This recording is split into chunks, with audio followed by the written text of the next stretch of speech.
অনেক দিন ধরেই জানো তো আমাদের সবার খুব বিরিয়ানি খেতে ইচ্ছা করছিল, তবে সেটা বাড়িতে বানানো। বাইরের বিরিয়ানি না আর ভালো লাগে না।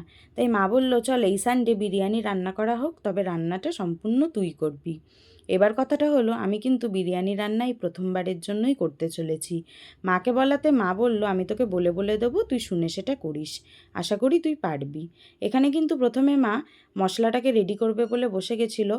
অন্যদিকে আমাকে ফার্স্টে বলেছিল, তুই চিকেনটাকে ভালো করে ধুয়ে জল ঝরাতে রেখে দে, আর তারপরে পরিমাণ মতো পেঁয়াজ কেটে তাতে লবণ মাখিয়ে রেখে দে, যাতে পেঁয়াজটা বেশ অনেকটা পরিমাণে নরম হয়। আমি কিন্তু এখানে অনেকটা লবণ দিয়ে মাখিয়ে রেখেছিলাম, যাতে আলাদা করে পরে আর গ্রেভিতে লবণ না দিতে লাগে।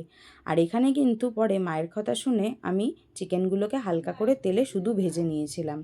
ভেজে নেওয়ার কারণ হলো, আমি যদি মশলার মধ্যে চিকেনটা দিয়ে কষাই তাহলে চিকেনগুলো কিন্তু ছেড়ে যেত, আর দেখতে একদমই ভালো লাগতো না। তাই মা বলল যে আগে চিকেনগুলোকে গোটা হালকা করে ভেজে নে, তারপরে যদি মশলার সাথে কষাস দেখবি চিকেনগুলো গোটাই থাকবে আর ছেড়ে যাবে না। আর এখানে চিকেনটা ঠান্ডা হয়ে যাওয়ার পর আমি কিছু মশলা মাখিয়েছি। সেরকম কিছুই না, টক দই প্রথমে দিয়েছি 1 বাটি, আর তারপরে দিয়েছি আদা বাটা, রসুন বাটা আর লঙ্কা কুচি। লঙ্কাটাকে কিন্তু আমি খুব বেশি মিহি পেস্ট করিনি, মানে হালকা কুচানো মতোই রেখেছি। আশা করি তোমরা দেখে সেটা বুঝতেই পারছো। এরপরে কিন্তু আমি সমস্ত কিছু ভালো করে মিশিয়ে নিয়েছি। আর হ্যাঁ, এখানে কিন্তু আমি সামান্য পরিমাণে লবণ দিয়েছি, যাতে চিকেনে অল্প করে হলেও লবণটা ঢোকে। কারণ আমি কিন্তু পেঁয়াজে অনেকটা পরিমাণেই লবণ দিয়েছি, লবণ দেওয়ার দরকার ছিল না, তাও কিছুটা দিলাম যাতে স্বাদটা ব্যালেন্স হয়। আর এখানে কিন্তু ভালো করে মাখিয়ে আমি বেশ ঘন্টাখানেক মাংসটাকে রেখে দিয়েছিলাম। এতে কিন্তু সমস্ত কিছুর ফ্লেভার মাংসের মধ্যে ঢুকবে।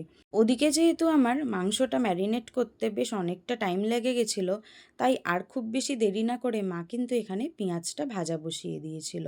সানডে মানেই তো সবার বাড়িতে স্পেশাল কিছু হবেই, আর এই স্পেশাল রান্না করার চক্করে টাইম যে কিভাবে পার হয়ে যায় সত্যিই বোঝা যায় না। আমাদেরও কিন্তু ওই দিন অনেকটাই লেট হয়ে গেছিলো। এখানে কিন্তু পেঁয়াজটা বেশ ভাজা ভাজা হয়ে গেছে। এরপরে কিন্তু আমি এখানে মাংসগুলো এক এক করে দিয়ে দিয়েছি, আর তারপরে কিন্তু বেশ ভালো করে নাড়াচাড়া করে নিয়েছি। আর এই যে যে মশলাটা ছিল, টক দই মাখানো যে মশলাটা, সেটাও কিন্তু পুরো দিয়ে দিয়েছি। এরপরে কিন্তু তেলের সাথে ভালো করে মাংসটাকে মিশিয়ে নিতে হবে। দেখো এখানে কিন্তু আমি ভালোভাবে মিশিয়ে নিয়েছি। আমি কিন্তু এর আগে যতবার চিকেন রেজালা করেছি পুরোটাই সাদা সাদা করেছি, আর সেটার রেসিপি কিন্তু আমি তোমাদের সাথে এর আগেও শেয়ার করেছি। তাই মাকে বললাম যে মা, এবারে একটুখানি কালারফুল করলে কেমন হয়? মা বলল, খারাপ হবে না, কর। তাই সেই কালারফুল করার জন্য কিন্তু আমি এখানে কাশ্মীরি লাল লঙ্কার গুঁড়ো ব্যবহার করেছি। ফার্স্টে তো মাকে বলছিলাম যে মা, চিকেন চাপ করলে কেমন হয়? মা বলল, চিকেন চাপটা খেতে তো আমরা অত বেশি ভালোবাসি না, তুই চিকেন রেজালাটাই কর। এরপরে কিন্তু আমি এখানে কাজু বাটা দিয়ে দিয়েছিলাম। এখানে কিন্তু বেশ 1 বাটি মতো কাজু বাটা দেওয়া হয়েছে, আর তারপরে কিন্তু ভালো করে এখানে কষিয়ে নেওয়া হয়েছে।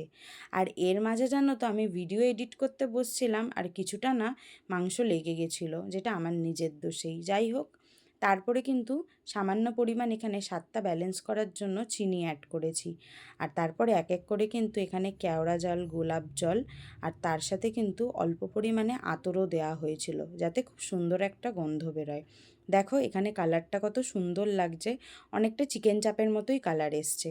আর এই যে এখানে কিছুটা পরিমাণে আতর দেওয়া হলো ফ্লেভারের জন্য। আর মাংস কিন্তু আমার প্রায় হয়ে এসছে বললেই চলে। আর নামানোর আগে মা বলেছিল যে বিরিয়ানি মশলাটা দিয়ে কিন্তু নামিয়ে নিবি। আমার কিন্তু এখানে মাংসটা হয়েই গেছে। আর গন্ধটা এত সুন্দর বেরোচ্ছিল যে কি বলবো। দেখো এখন ভয়েস ওভার দিচ্ছি, সেটাও ঠিক করে দিতে পারছি না, দেখেই আমার মুখে জল আসছে। এখানে কিন্তু আমার চিকেন রেজালাটা রেডি হয়ে গেছে। আমি আবারও বলছি, চিকেন রেজালা কিন্তু দেখতে সাদা সাদা হয়, তবে আজকে আমি এটা একটু অন্যরকমভাবেই করেছি। এটা করে নেওয়ার পর কিন্তু আমি এখানে চালটাকে ভিজিয়ে রেখেছিলাম 1 ঘন্টার মতো, আর তারপরে কিন্তু মা এখানে ভাতটা আমাকে করে দিয়েছিল। যেহেতু প্রথমবার করছিলাম, তাই মা এখানে অনেকটা হেল্প করেছে। এরপরে কিন্তু এক এক করে সমস্ত কিছু সাজিয়ে নেওয়ার পালা। আমি কিন্তু খুব শর্টকাট প্রসেসেই করেছি। প্রথমে ওই যে মাংসের তেলটা নিয়ে আলুগুলোকে সাজিয়ে নিয়েছি, তারপরে এই যে রাইস দিয়ে বিরিয়ানি মশলা দিয়েছি, আর ওই গ্লাসের মধ্যে গুঁড়ো পাউডার দুধ গুলে নিয়েছিলাম, আর তার মধ্যে দিয়েছিলাম কেওড়া জল, গোলাপ জল আর একটু আতর।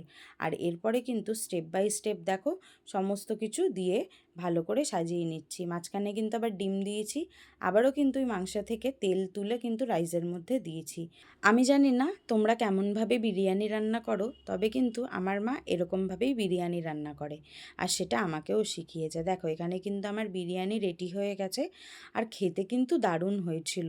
গ্রেভিটা একটু কালো কালো হয়ে যাওয়ার কারণ ওই যে একটু মশলাটা লেগে গেছিলো, তবে টেস্টের দিক দিয়ে কিন্তু কোনো রকম কোনো হেরফের হয়নি, আর খেতে কিন্তু সত্যি অপূর্ব হয়েছিল। তো তোমাদের আজকে এই ভিডিওটা কেমন লাগলো অবশ্যই জানিও, ভালো লাগলে একটা লাইক কমেন্ট শেয়ার করে দিও।